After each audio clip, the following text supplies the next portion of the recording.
Hello dear friends, कैसे आप सभी लोग। आई होप कि आप सभी बहुत अच्छे होंगे और कॉन्ग्रेचुलेशन आप सभी को। और भाई जो लोग पास हो गए हैं बहुत अच्छी बात, और जिन लोगों की किसी वजह से एक सब्जेक्ट या दो सब्जेक्ट में बैक लग गई तो बिल्कुल भी टेंशन मत लीजिएगा, क्योंकि देखिए ये पहला मौका नहीं है कि पहला और आखिरी मौका है तो इसमें अब कुछ नहीं हो सकता। तो ऐसा कुछ नहीं है, आप लोग आगे बढ़ें और फिर से मेहनत करें, ठीक है ना। तो आप लोगों ने रिजल्ट देखा, अब आप के माइंड में एक चीज़ है कि अब हम इसका परसेंटेज कैसे निकालें, है ना, ये होता है ना। तो चलिए यहाँ पे हम लोग समझ लेते हैं परसेंटेज कैसे निकालते हैं, बहुत ही सिंपल है।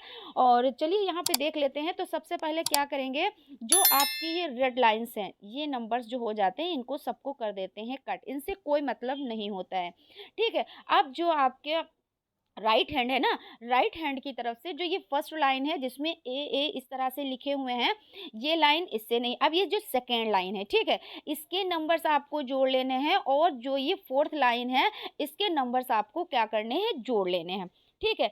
सपोज करें कि इसमें नंबर कितने बने हैं टोटल, तो टोटल जो नंबर हो जाते हैं वो 700 बने, ठीक है। मतलब सपोज करना है कि भाई आपके जितने बने हैं आप लोग जोड़ लेंगे और उसके बाद लिख लेंगे। उसके बाद ये जो आपके सब्जेक्ट हो जाते हैं 8, यानी 800 में से आपको करना है, तो नीचे यहाँ पे लिख लेते हैं 8। अगर इस तरह से आप नहीं कर पाते हैं तो सिंपल तरीके से हम आपको बताते हैं कि इस तरह से तो भाग विधि सभी लोग कर लेते हैं। इस तरह से भाग सभी लोग कर लेते हैं, ठीक है। तो 700 आप लिखेंगे यहाँ पे, और उसके बाद जो 8 हो जाता है वो 8 लिखेंगे यहाँ पे, ठीक है।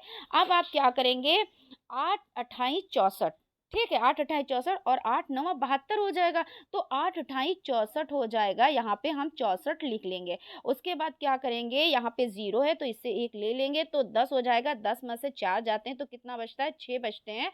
और यहाँ पे 6 में से 6 जाता है तो कुछ नहीं बचता। अब क्या करेंगे, इस 0 को हम उतार लेंगे। अब यहाँ पे टोटल 60 बन रहे हैं, यानी 60 बन रहे हैं। अब क्या करेंगे, 8 अट्ठाई 64 ज्यादा हो जाएगा, 8 सत्ती 56, है ना, 7 बार जाएगा तो 8 सत्ती 56 हो जाएगा, तो यहाँ पे लिख लेंगे। और उसके बाद फिर से माइनस करेंगे तो 10 10 में से 6 जाता है तो 4 बचता है, और उसके बाद 5 में से 5 गए तो कुछ नहीं बचता है। अब यहाँ पे 4 बचे और ऊपर 8। अब इसके लिए आप क्या करेंगे, दशमलव लगाएंगे। दशमलव के बाद आप क्या करेंगे, यहाँ पे 0 बढ़ा देंगे तो 8 पंजे 40 हो जाता है ना। तो 8 पंजे 40 यानी 5 यहाँ पे लिख देंगे, और ये पूरा पूरा आपका कट जाता है। यानी टोटल आपका कितना बना, तो यहाँ पे इज इक्वल टू 87.5, यानी 87.5, ये आपका परसेंटेज बना, ठीक है। तो इस तरह से आप बहुत ही आसानी से अपना परसेंटेज निकाल सकते हैं।